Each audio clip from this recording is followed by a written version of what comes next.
The very first item on the scorecard is your FICO score. FICO score is tracked by Mentor DSP, and we log into it each day when we sign into our van and scan a QR code after we do the vehicle inspection. The FICO score is made up of a combination of things that are tracked. Both the phone and the van have telematics. They use the accelerometer mostly, and also the touch screen on the phone for phone distractions. Can't touch the phone or talk on the phone. And the van itself actually has an accelerometer that measures G-forces exerted on the van. So we want to be handling the van smoothly and cautiously and safely. We don't want to be smashing around town, taking corners too fast or jumping speed bumps or smashing down a rural road. That's not how we should be handling the van, and we will trigger events if we behave that way. So the FICO score is a combination of hard accelerations, hard braking, hard cornering, and speeding. Seatbelts do not actually impact a delivery associate's FICO score. Neither does reversing events. But these can impact the scorecard directly once Netrodyne is installed in the van. So, a FICO score. How do we get to an 850, which is the highest that we want to achieve, and we definitely want to stay above an 800. If you are not above an 800, you have no business driving that van, okay? You're prioritizing other things like delivery completion rate over safety.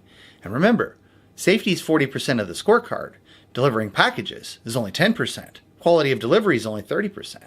So your primary focus should be on safety and safe driving, and we measure that with the FICO score. It should be at an 850. You shouldn't have any hard accelerations.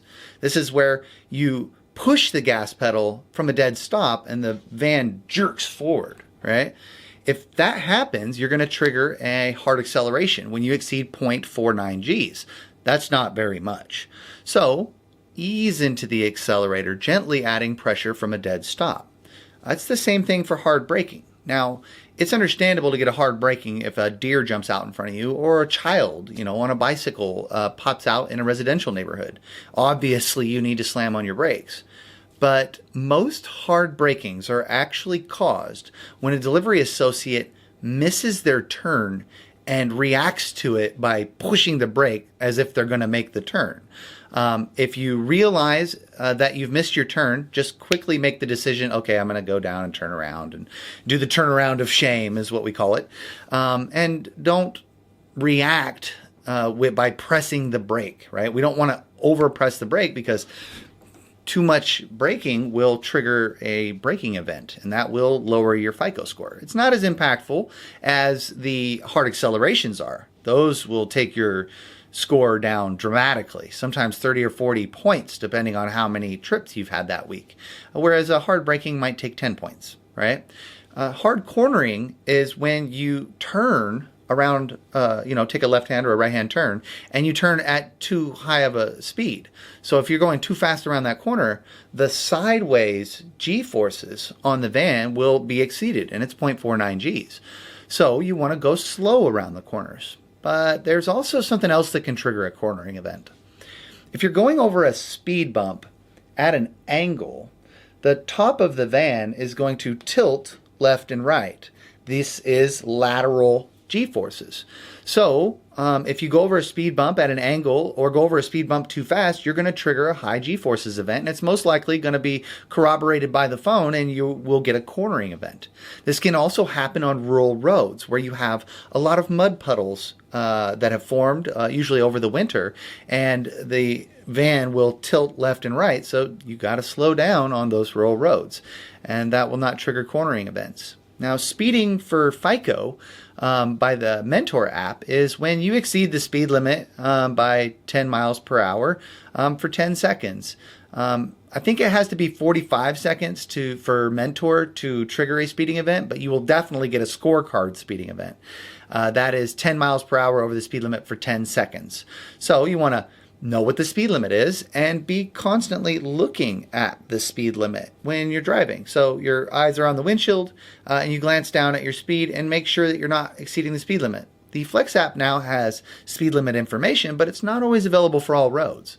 So you want to know what the speed limit is. And the way you know what the speed limit is you pay attention. When you turn onto a new road, your eyes should be up, scanning, looking for a speed limit sign. If you know what the speed limit is and you frequently monitor your speed, you're not going to trigger any speeding events. And you shouldn't be. You should be paying attention to your speed and not exceeding it.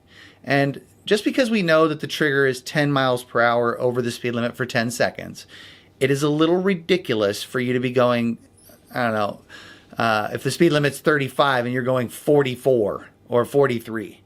Come on, let's go the speed limit, okay? You don't want to push the envelope, because if a speed limit change happens and you don't notice it, boom, you got hit for a speeding event, dramatically drops your score, okay? This type of behavior you can correct yourself when you get a speeding event or a scorecard speeding event, abbreviated as SSE on the weekly FICO report. So you can monitor this stuff in your Mentor app daily and actually zoom in on the event on the map and see what you triggered, and then you can fix it. Everyone should be at an 850 FICO, and if you're not, you should be working on getting there. If you trigger an event, it's an indication that you've got to change a behavior. And if you're not changing it, then someone has to bring it to your attention. You should be self-policing, because it's really quite easy actually to consistently achieve an 850 FICO and still get all of your packages delivered with 100% in every metric. Remember, safety first, okay? And FICO scores need to be primed and proper right at the top of the list. Your name should be up there with an 850 FICO.